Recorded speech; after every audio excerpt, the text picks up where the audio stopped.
भगवान की तो सभी लीलाएं बड़ी रसमय हैं, लेकिन विशेष माधुर्य से, कहते हैं ना ओवरफ्लोइंग, जहां से माधुर्य ओवरफ्लो कर रहा है, अब भगवान की उन लीलाओं का प्रारंभ होने को।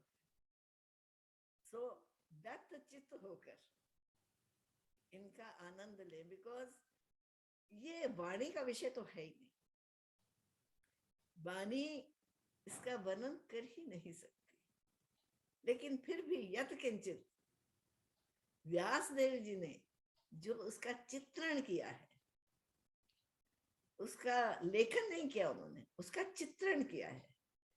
ये एक विजुअल्स हैं जिनको हम विजुअलाइज कर सकते हैं, अपने आंतर की आंखों से देख सकते हैं।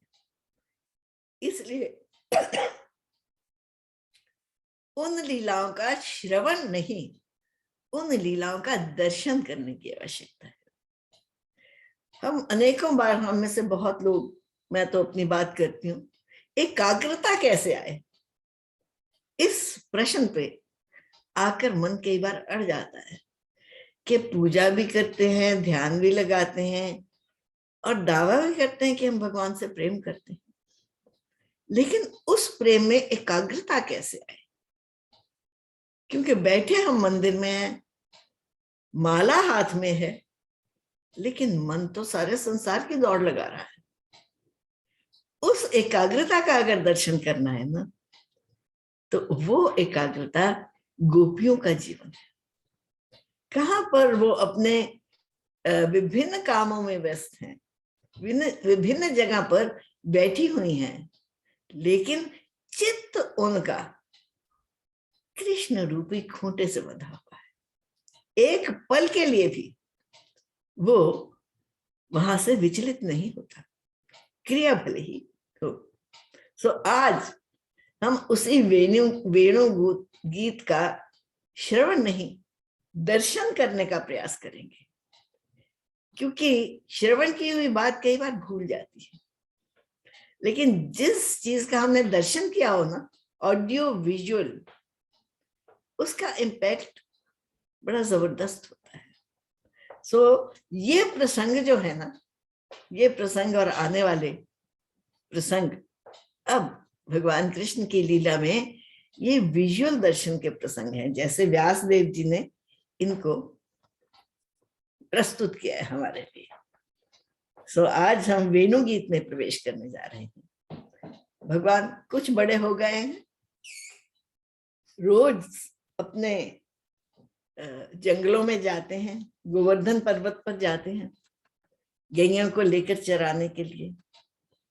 अब भगवान तो निकल गए गैयों को चराने के लिए, गोपियां वृंदावन में बैठी हैं और आपस में बातें कर रही हैं उनकी बंसुरी के प्रभाव की। वेणु मतलब बांसुरी। तो जब वो बांसुरी बजती है तो उसका हृदयों पर क्या प्रभाव होता है? वृंदावन की 3 बातें जो है ना, वो बहुत विशेष है। पहली वेणु, वेणु यानी बांसुरी। दूसरी रेणु यानी वहां की रज, और तीसरी नंद सेनु, नंद के लाला। ये 3 विशेषताओं के लिए वृंदावन, कहते हैं ना, गोपी गीत आगे आएगा तो आरंभ ही यहां से करते हैं कि वृंदावन ने वैकुंठ की और लक्ष्मी जी के धाम की भी शोभा को गौन कर दिया है। ऐसी शोभा हो गई है वृंदावन की। तो अब यहाँ वेणु गीत में वो वेणु की महिमा गा रही है, गोपियां बैठी हैं, उनका आपस में वार्तालाप क्या है, उनका आपस में टाइम पास क्या है, क्या बातचीत होती है उनकी, क्या एक दूसरे के साथ वार्तालाप है उनका। तो उनका वार्तालाप का विषय केवल मात्र एक कृष्ण है या कृष्ण की वेणु है। आज उस वेणु गीत का हम श्रवण और दर्शन करते हैं। तो सुखदेव जी अब वर्णन कर रहे हैं क्योंकि वर्षा ऋतु आती है तो सब कीचड़ हो जाता है, जल थल हो जाता है। वर्षा के बाद शरद ऋतु आती है, जब वातावरण क्लियर हो जाता है, तो जितना भी कीचड़ और गंदगी होती है वो सब अपने आप स्वच्छ हो जाती है। ये प्रकृति का नियम है। शरद ऋतु कारण था बना, बहुत सुंदर वह बन राजन। सो वो सारा बन अब शरद ऋतु आ गई इसलिए बहुत सुंदर बन गया है, क्योंकि अब वहां कीचड़ पर ध्यान नहीं जाता। अब स्वच्छ वायु है, स्वच्छ हरी हरी घास है और स्वच्छ पुष्प खिल रहे हैं, सुंदर पुष्प खिल रहे हैं। तो वो वन बहुत ही सुंदर बन गया। यानी प्रकृति भी अपनी शोभा से सहयोग दे रही है भगवान की इस मधुर लीला का प्रदर्शन करने के लिए। और जितने फूल, कीचड़ आ गया था, सब फूल भी मुरझा गए थे। अब जलाशयों का जल भी बिल्कुल क्लियर हो गया है और उनमें कमल के फूल भी खिलने लगे हैं और सारे वातावरण में उन फूलों की सुगंधी व्याप्त है।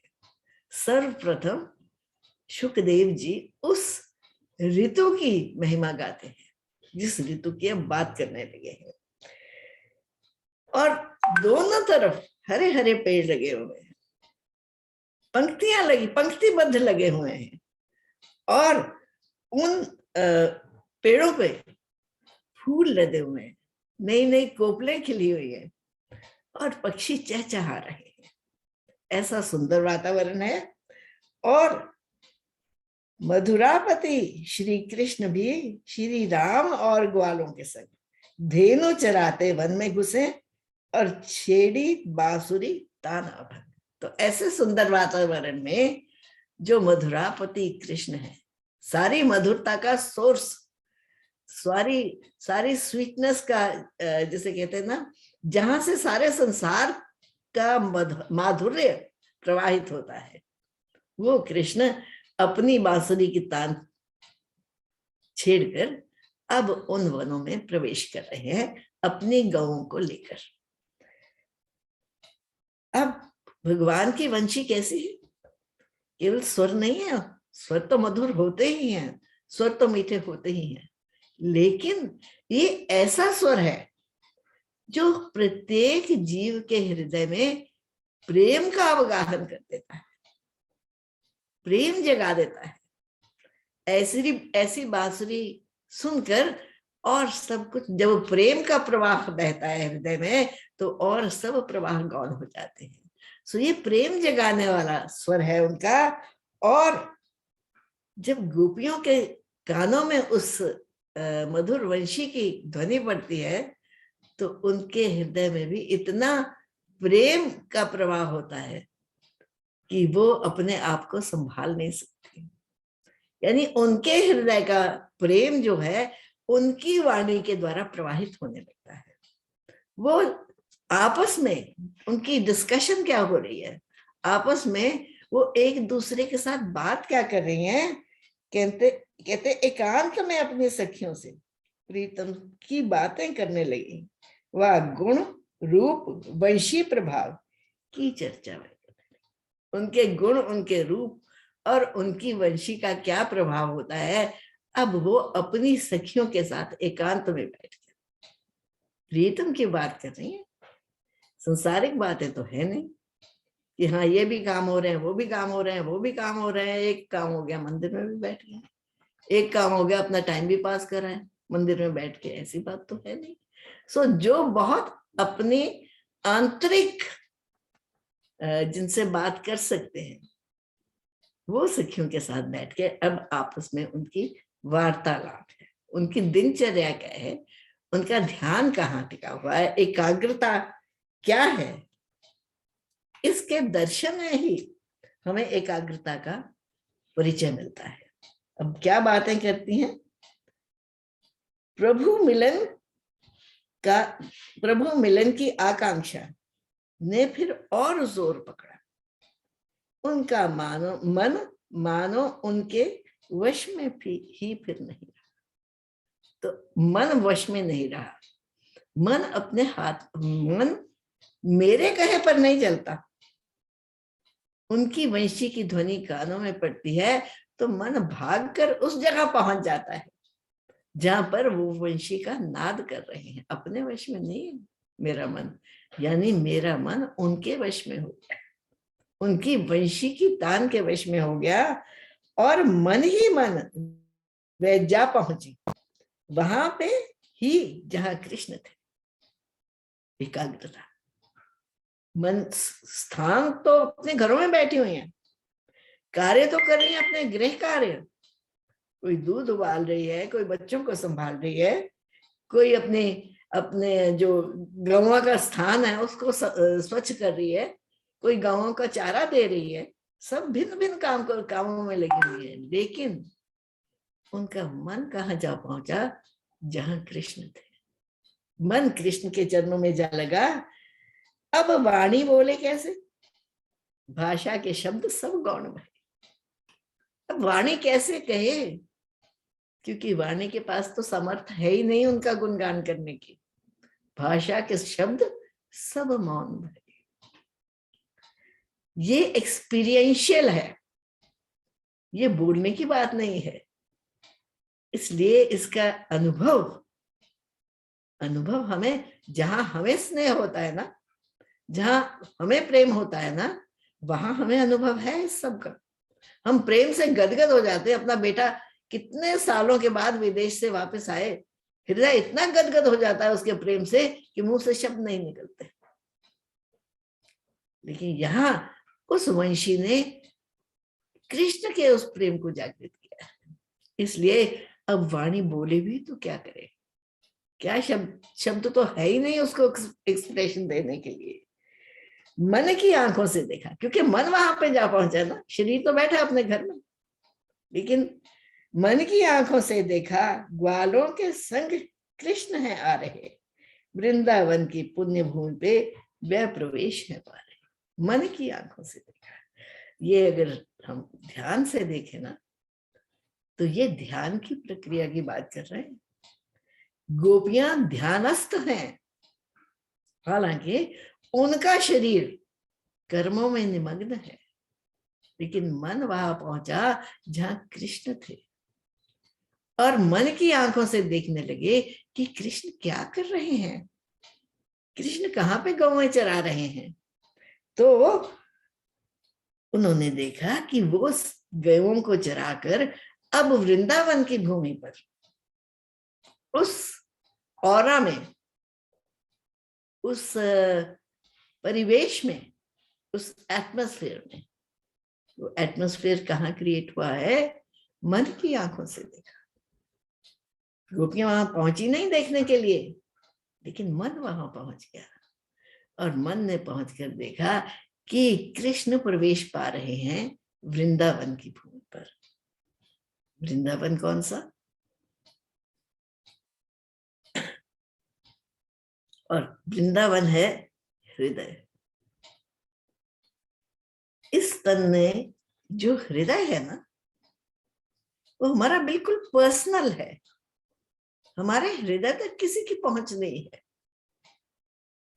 हृदय में प्रवेश कोई नहीं पा सकता, हृदय तक तो सिर्फ मेरी ही पहुंच है।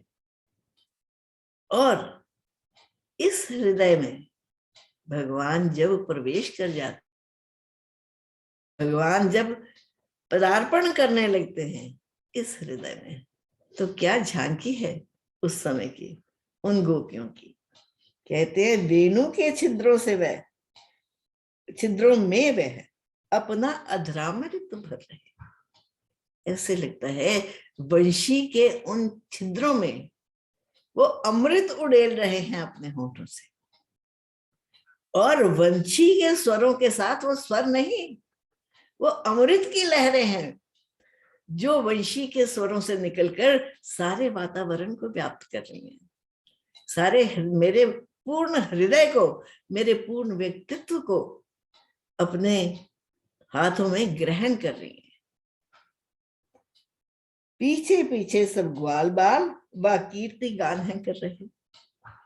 कृष्ण वंशी के स्वरों में अपना अधरामृत भर रहे हैं, और पीछे पीछे ग्वाल बाल खूब उनका अनुगमन करते हुए आ रहे हैं, वन में प्रवेश पा रहे हैं ना, तो वैकुंठ से भी अति श्रेष्ठ लगे इस पल तो ये वृंदावन धाम, उनके पावन चरणों का हुआ आज इस पे विश्राम। कहते आज वृंदावन वैकुंठ से भी ऊपर हो गया। वैकुंठ से ऊपर क्यों हुआ, कैसे हुआ?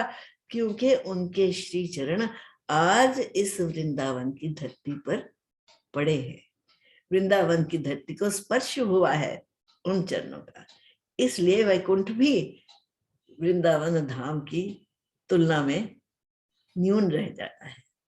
ऐसे उनके भाव हैं गोपियों के।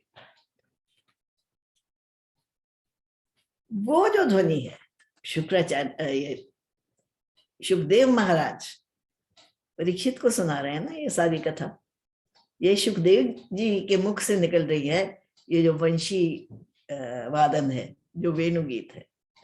कहते अब ये जो वंशी की ध्वनि है ना, सबके ही मन, जड़ चेतन, सिर्फ जो चेतन है, सिर्फ जो प्राणधारी जीव हैं उनके ही नहीं, जड़ यानी जिनमें प्राण नहीं भी हैं सोटू से, यानी जो वृक्ष हैं, जो नदियां हैं, उनके हृदय में भी ये प्राणों का नव संचार करते हैं। जीवन का स्रोत है जो हर जड़ चेतन में एक नव जीवन का संचार करता है। वर्णन करते करते हुए तन्मय उसी में हो गई। भगवान कृष्ण की वेणु की ध्वनि सुनते सुनते वो तन्मय उसी में हो गई, खो गई, अपनी याद भी नहीं रही, मेरा भी कोई अस्तित्व है, मेरी भी कोई चाहना है, ऐसी उनको याद ही नहीं रही। कृष्ण ही ज्यों हो सामने आलिंगन वह करने लगे। कृष्ण ही ज्यों हो सामने, इट इज एज रियल। बैठी है अपने घरों में और कृष्ण गोवर्धन पर गैया चरा रहे हैं, लेकिन वो इतनी खो गई मानो कृष्ण उनके सामने खड़े हैं और वो उनका आलिंगन कर रही हैं। याद रहे कृष्ण की आयु क्या है उस वक्त, अभी वो 10 साल के भी नहीं हो रहे हैं, 7-8 साल के हैं। कैशोर लीलाएं जो उनकी हैं, और बड़ा प्रेम उमड़ा है गोपियों के हृदय में, और उनको आलिंगन करने लगी। जैसे एक बच्चे के साथ लाड लड़ाया जाता है, ऐसे वो कृष्ण के साथ लाड लड़ाने लगी और अब एक दूसरे से बातें करने लगी। एक सखी कहती है, एक गोपी कहती है, अरे सखी हमने जानी। देखिए ये जरा प्लीज विजुअल एंजॉय करने की कोशिश कीजिए। अगर वाणी को सुनने में ध्यान रहा तो उसका माधुर्य हम खो देंगे। अरे सखी हमने जानी, बस सफलता यह 2 नयनों की है, इसमें ही सार्थकता चक्षुधारी सब जीवों की। आंखों का काम क्या है? आंखें कब सफल होंगी? सब चक्षुधार जिनके पास भी आंखें हैं ना, उन आंखों का एक ही प्रयोजन, और उन आंखों का प्रयोजन है उस मधुरापति कृष्ण के दर्शन करना। यदि इन आंखों द्वारा कृष्ण के दर्शन नहीं हुए तो आंखें पाकर भी हम अंधे ही रह गए। आंखें पाकर भी हमने सबसे सुंदर जो इस यूनिवर्स की सौंदर्य की जो एपिटोम है उसका दर्शन नहीं किया। ओह कौन सा लाभ है, और तो हम कुछ ना जाने, बस श्याम सुंदर के दरसी परम लाभ हम तो माने।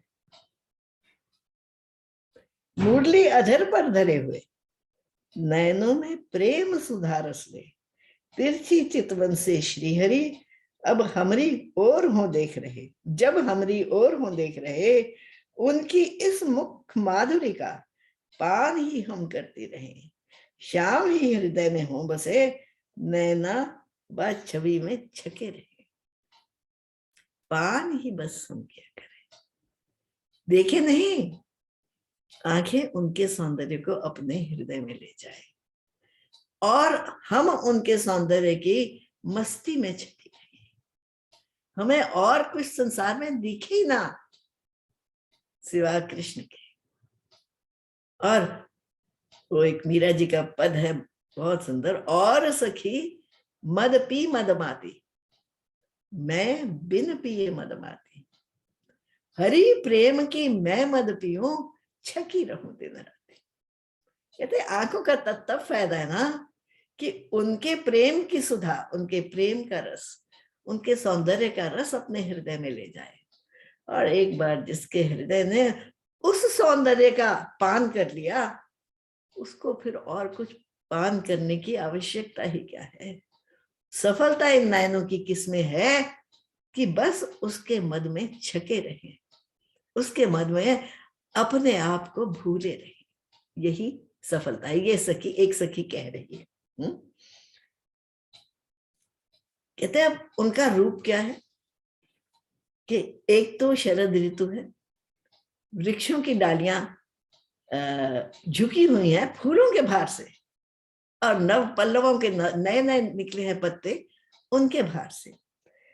और ऐसे वातावरण में कृष्ण के तन पर पीतांबर लहरा रहा है, उनका जो पीत वस्त्र है लहरा रहा है, और उनके साथ बलराम के शरीर पर नीला वस्त्र लहरा रहा है, और इतने सुंदर सजे हुए हैं, सिर पे अपने पगड़ी लपेटी हुई है उन्होंने धूप से बचाने के लिए, क्योंकि जंगलों में घूमना सारा दिन।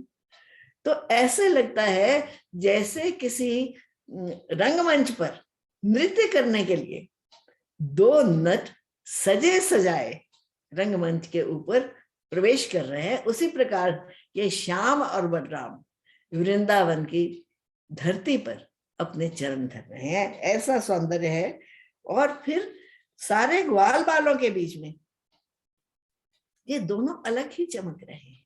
इन दोनों की छवि अति न्यारी है, और इतनी सुंदर छवि है कि उससे आंखें हटती ही नहीं। हम कोशिश करते हैं हम उधर ना देखें, पर जिसने एक बार वो सौंदर्य देख लिया उसकी आंखें कहीं और टिकती ही नहीं है। सो गोपियां कह रही हैं, क्या कहूं छवि उनकी सखी, शोभा वर्णी ना जाए। हाँ, हृदय में प्रेम जो उमड़ा करे, वाणी ना उसकी कह पाए। तो कहते हैं वो प्रेम जो है वो अवर्णनीय अवर्णनीय है, उसका वर्णन नहीं किया जा सकता वाणी के द्वारा। अब दूसरी गोपी, एक गोपी ने तो अपना ये अनुभव बताया, अब दूसरी गोपी अपना अनुभव बताने लगी। अरे गोपियों, वैसे तो ये वेणु भी है पुरुष, पुरुष जाति है ना वेणु की, बांसुरी की। क्यों? पेड़ों से आइए, बांसों से कटकर वो बांसुरी का रूप धरती है ना। लेकिन ये इतनी प्रिय है कृष्ण को कि अपने होठों से उतारते ही नहीं। क्यों प्रिय है वेणु इतनी? बांसुरी, गोपियों को बांसुरी से द्वेष हो जाता है होठों से, कह रहे हर वक्त अधरों पे चढ़ी रहती है, क्या तेरे में खूबी है? खूबी ये है कि बांसुरी का अपना स्वर कुछ नहीं। बांसुरी कब बनती है? जब अंदर से हॉलो हो जाती है। पूरा बांस पकड़ो तो बजाने की कोशिश करो, कोई स्वर निकलेगा? जब अंदर से पूरी तरह खाली होता है ना, तब जिस छिद्र पर वो हाथ धरते हैं बस वो ही स्वर बोलता है, अन्य कोई स्वर नहीं बोलता।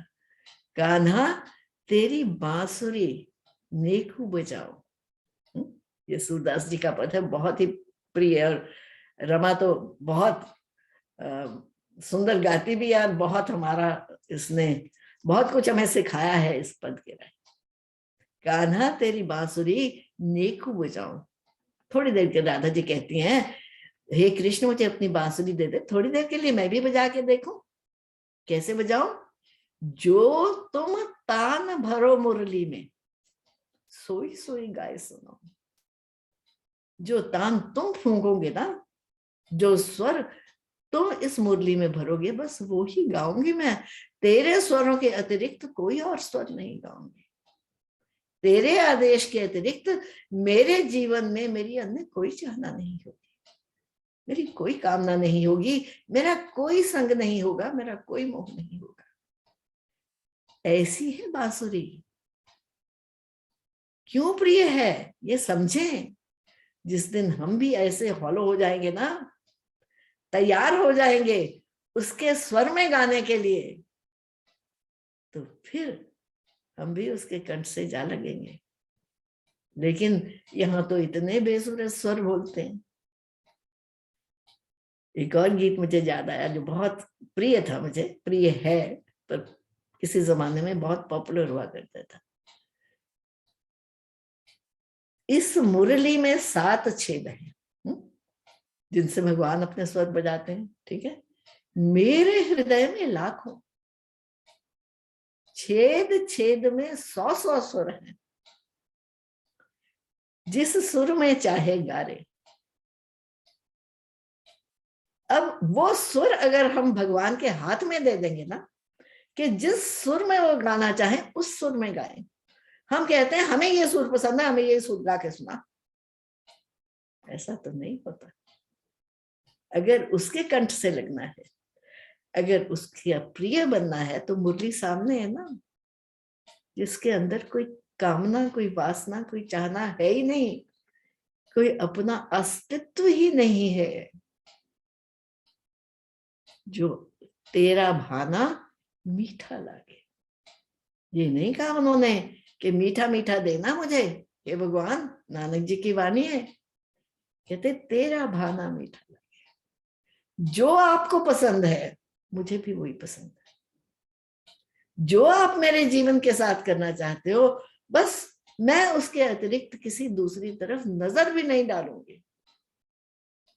कहते अब ये बांसुरी है तो पुरुष ही, लेकिन फिर भी हर वक्त कृष्ण के कंठ से लगी, कृष्ण के अधरों से लगी रहती है, और वो अपना अधरामृत सारे संसार में बांटते हैं इस बांसुरी से। ऐसा लगता है कि कृष्ण का सारा माधुर्य ये बांसुरी पी जाएगी और हमारे लिए कुछ बच नहीं पाएगा। क्यों नहीं बच पाएगा? क्योंकि यहाँ तो इतने स्वर छलक रहे हैं। उन स्वरों को शांत करेंगे तब भगवान का स्वर हमारे हृदय तक पहुंच पाएगा ना। और कहते जैसे कोई माता पिता होते हैं ना, कोई बच्चा एक्सेल कर जाए, कोई बच्चा बहुत लायक हो जाए और यूनिवर्सिटी में पोजीशन ले जाए, या कोई इन्वेंशन कर दे, या कोई अलौकिक काम कर दे, कितनी प्राइड होती है माँ बाप के हृदय में कि वाह देखो जी हमारा बेटा देखो कैसे एक्सेल कर गया। कहते आज ऐसा लगता है कि बांस के पेड़ों से टूटकर ये बांसुरी बनी है ना, आज ऐसा लगता है जिन बांस के पेड़ों से ये टूटकर बांसुरी बनी है, आज वो भी बड़ी प्राइड में है, आज वो भी बड़े उत्साह में है। क्यों? वाह क्या सौभाग्य इसका कि जाके कृष्ण के अधरों से लगी। यानी जब भक्त भक्ति के पथ पर चलता है, जब प्रेम के पथ पर चलता है, तो केवल उसका अपना ही ये सौभाग्य नहीं होता कि उस भक्ति का और उस प्रेम का आनंद वो ले। वो कहते हैं 21 पीढ़ियों तक उसके कुल के सब लोग तर जाते हैं। जैसे बांसुरी तो भगवान ने छुआ तो बांस की प्रजाति के सारे प्लांट्स, सारे पौधे खुशियां मना रहे हैं कि वाह वाह हमारा कुल का बच्चा देखो जाओ कहाँ पहुंचा है। इस वेणु को निज रस से जिन मूलों ने है सृजा, यानी जिन वृक्षों से पुष्टि पाकर ये वेणु, ये बांसुरी इस अवस्था तक पहुंची है, आज हृदय रोमांचित है कमल के न्याय उन सब का। आज उन सब के हृदय खिले हुए हैं कमल के जैसे कि वाह हम धन्य हो गए कि हमारे कुल का एक जीव कृष्ण के इतनी निकटता पा गया। सो ये ऑब्जर्वेशन है उन सखियों की, दूसरी सखी की ऑब्जर्वेशन है। अब तीसरी सखी बोलती है, क्योंकि हर एक देखिए हर एक की दृष्टि कृष्ण पर टिकी हुई है, और जो कुछ वो देख रही हैं इन कॉन्टेक्स्ट टू कृष्ण देख रही हैं। कृष्ण के संदर्भ में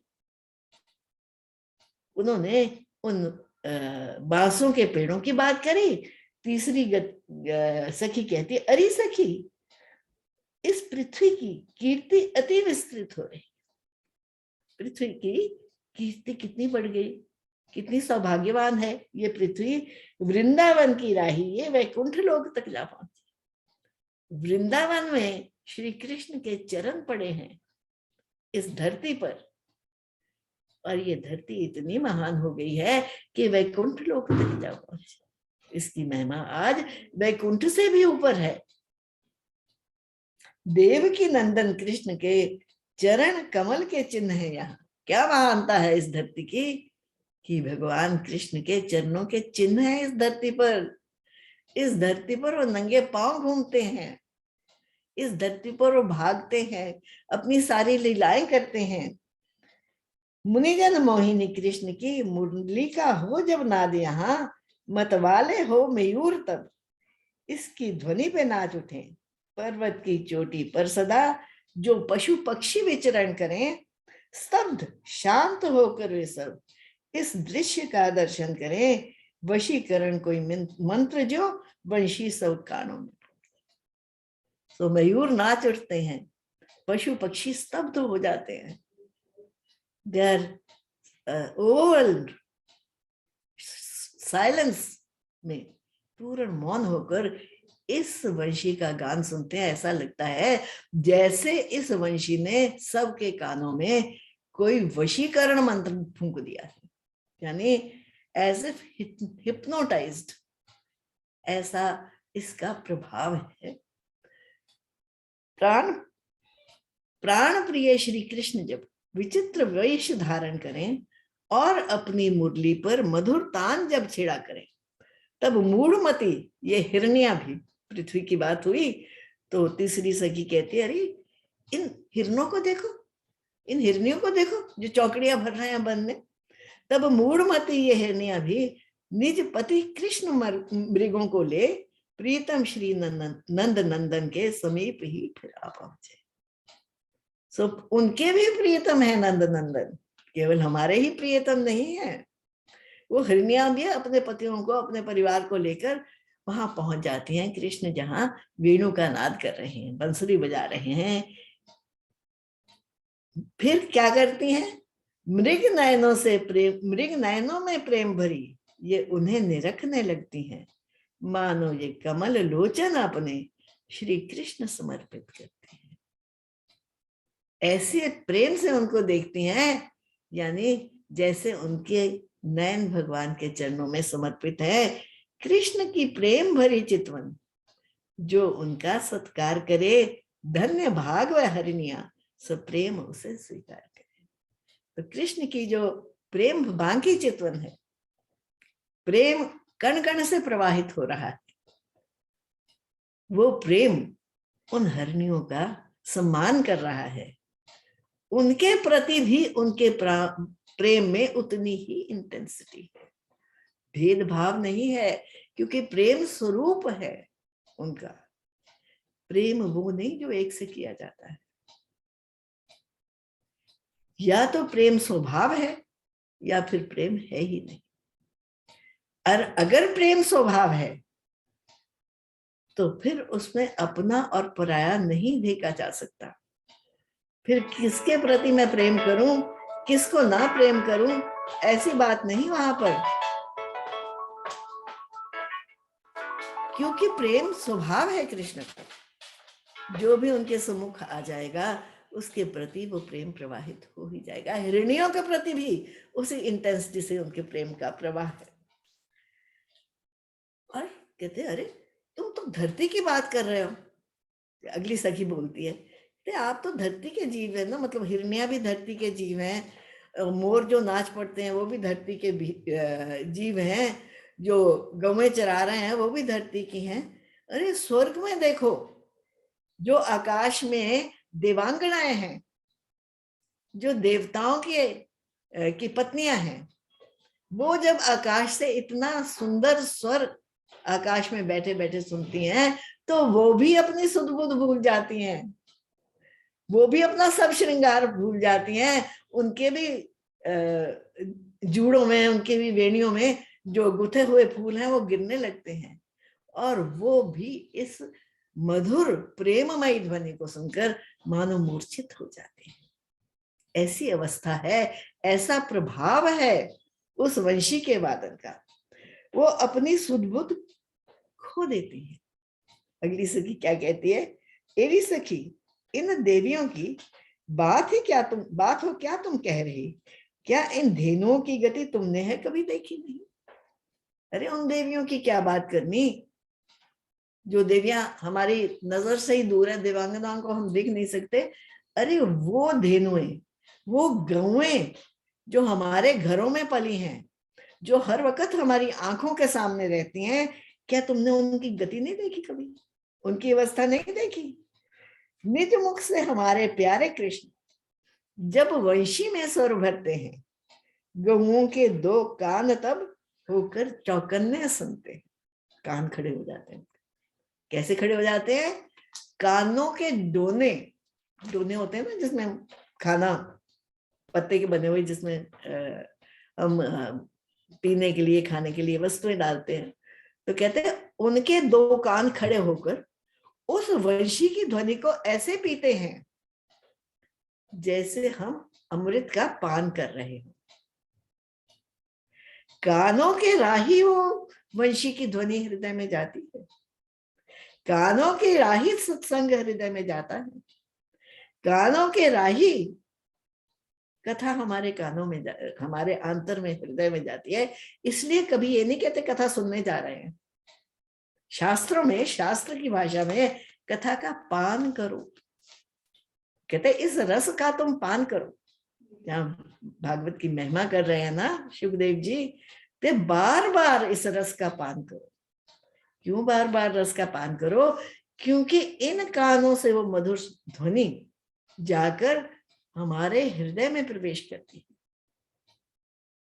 और जिस कृष्ण की स्मृति को लिए हुए ये ध्वनि हृदय में जाती है ना, उस कृष्ण को हमारे हृदय में स्थापित कर देती है। हमारी इतनी 10 इंद्रियां हैं, हर इंद्रियों में आवागमन होता है, लेना भी है, देना भी है। आंखें देखती भी है, ठीक है, और उस दृश्य को अंदर भी ले जाती है। वाणी बोलती है, वाणी अंदर भी ले जाती, नासिका सूंघती है, श्वास लेती है अंदर, श्वास बाहर निकालती। कान ही एक ऐसी इंद्रिय है जो केवल ग्रहण करना जानती है, देना नहीं जानती। उसके अंदर जो चला जाता है ना, वो बाहर नहीं आता, वो सीधा हृदय में जाके स्थापित होता है। जो कुछ भी अपने कानों में हम डालते हैं, इसलिए कहते हैं सावधान, कानों में क्या डाल रहे हो, सावधान। कूड़ा कचरा डालेंगे तो हृदय में कूड़ा कचरा ही जमा होगा, और अगर उनके प्रेम का रस डालेंगे तो वो स्वयं मूर्तिमान हो जाएंगे हमारे हृदय में। गौओं के दो कान तब होकर चौकन्ने सुनते हैं, चौकन्ने एकदम खड़े हो जाते हैं, सावधान हो जाते हैं, और उस वंशी की ध्वनि को सुनते हैं। और ये तो गायों की हालत है, और जो उनके बछड़े, उनकी क्या हालत है, और वत्स जो उनके हैं, उनकी तो दशा निराली है। उनकी माताओं के स्तन से दूध निरंतर झरता है। दूध को पीते पीते ही वंशी की ध्वनि जब कान पड़े, मुंह में दूध का घूंट जो अंदर बाहर ना कर पाए। क्या क्या सुंदर वर्णन है। दूध पी रहे हैं, लेकिन कानों में वंशी की ध्वनि आ गई, वो दूध भी गले में अटका रह गया, ना तो उसे अंदर कर सकते हैं, ना उसे बाहर निकाल सकते हैं। ऐसा वशीभूत कर लिया उस वंशी की ध्वनि ने। हृदय में भी होता उनके श्री हरि का संस्पर्श ही, और छलक कर वह जाने आंखों से प्रेम के अश्रु।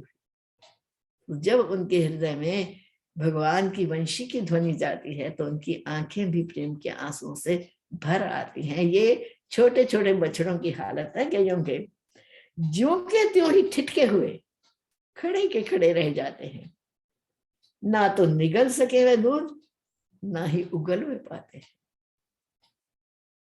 ये अवस्था है ध्यान की, ये अवस्था है फॉरगेटफुलनेस की, अपनी अब फॉरगेटिंग वन्स ओन सेल्फ।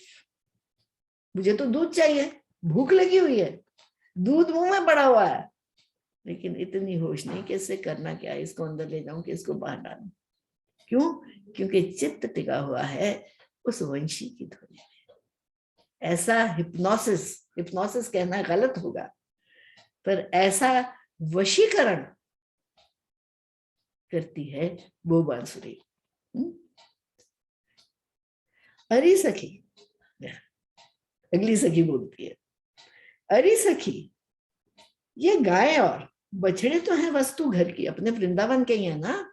गाय और बछड़े तो हमारे घरों में बंद रहते हैं, हम सब इनसे परिचित हैं। उनकी बात तो जाने दो, जो वृक्षों पर भी है पक्षी, जो वृक्षों पर पक्षी बैठे हैं ना, अरे उनको पक्षी ना कहना कभी। क्यों?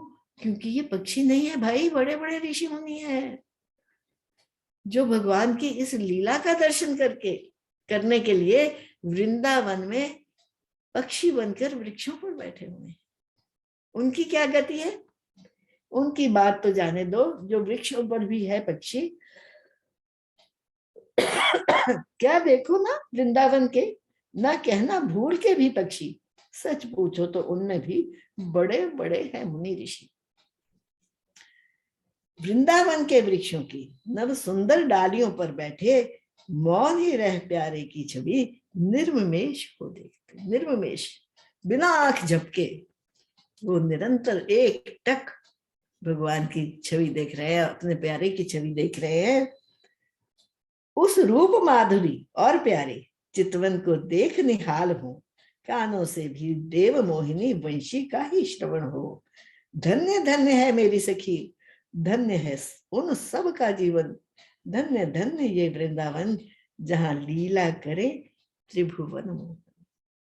धन्य धन्य वृंदावन, जहां वो तीनों लोकों को मोहने वाले श्री कृष्ण उस धरती पर लीला कर रहे हैं। सौभाग्य देखो। और वो कहते हैं वृंदावन इस धरती का अंश नहीं है। मैंने अभी कहीं सुना, तो भाई वृंदावन धरती का अंश नहीं है तो ये कहां से आया फिर? कहते ये जो थोड़ा सा हिस्सा है ना ब्रज का, ये गोलोक का हिस्सा है, जो भगवान ने इस पृथ्वी पर स्थापित किया है अपनी लीलाओं के कारण, लीलाएं करने के कारण। सो ये जो वृंदावन है ना, यहाँ पर जो भी रहते हैं उनके बड़े धन्य भाग हैं। और याद रहे, इस वृंदावन का प्रतिरूप हमारा अपना हृदय है, जहां लीला करें त्रिभुवन मोहन, जहां जिस हृदय में वो तीनों लोगों को मोहने वाले श्री कृष्ण लीला कर रहे हैं, वो धन्य भाग्य है। उसका, उसके जैसा सौभाग्य किसका होगा। अब कहते हैं धेनुओं की और पशुओं की और पक्षियों की तो बहुत बात हो गई, ये सब तो जीव है ना, प्राणधारी है, सब प्राण है। अरे इनकी बात छोड़ो, अब अगली सखी बोल रही है, कहते देवों धेनुन और पक्षिन की एरी सखी क्या बात कहो, ये सब तो चेतन है सखी, क्या जड़ नदियों को ना देखो। ये तो चेतन है, प्राणवान है ना, तुमने क्या नदियों को नहीं देखा? नदियों को देखो, जो भंवर आते हैं ना नदियों में, व्हर्लपूल्स आते हैं ना नदियों में, ऐसे लगता है कि उनके हृदय में उद्गार उठ रहे हैं, उनके हृदय में भावों के सागर उठ रहे हैं, और उनकी लहरें ऊंची ऊंची जब उठती हैं ना नदियों में, तो क्या लगता है कि वो अपने हाथ ऊंचे उठा रहे हैं। ऊंचे किस लिए उठा रहे हैं? उन हाथों में अपने कमलों को मानो उखाड़ कर वो भगवान के चरणों में समर्पित करना चाह रही हैं। इस वंशी की ध्वनि का ऐसा प्रभाव है उन नदियों पर जिनको हम समझते हैं कि ये जड़ है। वो भी अपने आप को कंटेन नहीं कर पाती, वो भी अपने भावों को का संवरण नहीं कर पाती, वो भी अपने हाथ उठा उठाकर, उनकी लहरें ही उनके हाथ है, उठा उठाकर अपने में लगे हुए जो कमल के पुष्प हैं, कमल दल हैं, उनको भगवान के चरणों में समर्पित करती हैं। ये नदियां तो है सखी मेरी है अपने, अब अगली सखी बोली, कहती है अपने ही वृंदावन में बह रही है ना जमुना जी, तो अपने ही वृंदावन की हैं, पृथ्वी की वस्तु भूल करी। अब देखो बादलों और भी, ये सारे पृथ्वी, अभी तक जितनी बातें हुई हैं ये सब पृथ्वी के अंश है ना, पृथ्वी पे ही नदियां चलती हैं, पृथ्वी पे ही वृक्ष उगते हैं, वृक्षों पर जो पक्षी बैठते हैं, ये तो सारी पृथ्वी की बातें हैं ना, अपनी बातें हैं। अरे अपने लोक से निकलो, देखो बादलों की तरफ, बादल क्या कर रहे हैं? जब कृष्ण और बलराम ग्वालों को लेकर गोवर्धन पर गैया चराने जाते हैं कड़ी धूप में, तो ये बादल उनको देखकर अपना घनघोर रूप धर के, अपना गहरा श्यामल रूप धर के उस घन श्याम के ऊपर श्याम घन छाया करते थे। उनका श्वेत की बूंदें जो उनके चमक रही है ना, उन सबको हर लेते हैं और अपने जल से युक्त पवन को चलाकर उनकी इस गर्मी को वो समाप्त कर देते हैं। उनकी सारी शांति, उनकी सारी थकान जो है ना वो हर लेते हैं। उनको इतना प्रेम आता है, और इतना ही काफी नहीं, उनकी थकान को हरने के लिए वो अपनी नन्ही नन्ही बूंदे धरती पर बरसाने लगते हैं, ताकि कृष्ण को उनसे आराम मिले, कृष्ण को उनसे चैन मिले। अरे नहीं, उन बूंदों का तो बस एक बहाना है, जो बूंदे वो बादल बरसाते हैं ना, वो तो एक बहाना है। असली बात क्या है? मेघों को तो अपना जीवन न्योछावर कर जाना है। उन्होंने तो अपना जीवन प्रभु के चरणों में न्योछावर करना है। कहते हैं ना वारी जाऊं, वो तो वारी वारी जा रहे हैं कृष्ण के, और अपने अस्तित्व को न्योछावर कर रहे हैं। ये तो उन मेघों की कहानी है। और अब मेघों की बात छोड़ो, अरे गोपिका गण, अब गिरिराज गोवर्धन की बात सुनो, जिस गोवर्धन पर वो गैया चरा रहे हैं। श्री भगवान के भक्तों में ये तो अति उत्तम ही हो, गोवर्धन को अति वरीयतम भक्त कहते हैं। भगवान का सबसे बड़ा भक्त इस गोवर्धन को कहते हैं। कहते ये तो इतना बड़ा भक्त है, देखो इसने वहां पर अपने स्थान स्थान पर इसके झरने चल रहे हैं, जिसमें से ठंडा ठंडा जल निकलता है, जिसका स्पर्श पाकर भगवान और उनके गोप ग्वालों की सारी थकान मिट जाती है। फिर गुफाएं बनी हुई हैं गहरी गहरी, जिसके अंदर जाकर वो विश्राम कर लेते हैं धूप के समय, और नव स्फूर्ति से उनकी ऊर्जा नई जागती है, और फिर वो अपनी दिनचर्या को पूरा करते हैं। ऐसी सुंदर भक्ति है गोवर्धन की। हर समय वो इनको और गैयों को घूमने का मौका देते हैं, अपने ऊपर इनके चरण स्पर्श का वो अनुभव करते हैं। ऐसा इनका प्रेम है। अरे सखी, निराली गति इन गौर और श्याम किशोरों की। गौर बलराम जी और श्याम कृष्ण जी, दोनों किशोर, दोनों ये बालक जो हैं, इनकी तो बड़ी अलबेली गति है भाई। सिर पर नवोना लपेटे हुए निज कांधे पे फंदा धरी। कैसा रूप है इनका? सिर पे तो पगड़ी बांध रखी है, कपड़ा बांध रखा है ताकि धूप ना तंग करे, और कांधे पे अपना दूसरा कपड़ा डाल रखा है। तो ऐसी इनकी अद्भुत छवि है जो मन को हर लेती है। एक वन से दूजे वन में ये गाय हाँक के ले जाते हैं, साथ में ग्वाल बाल भी हो, मधुवंशी तान सुनाते हैं।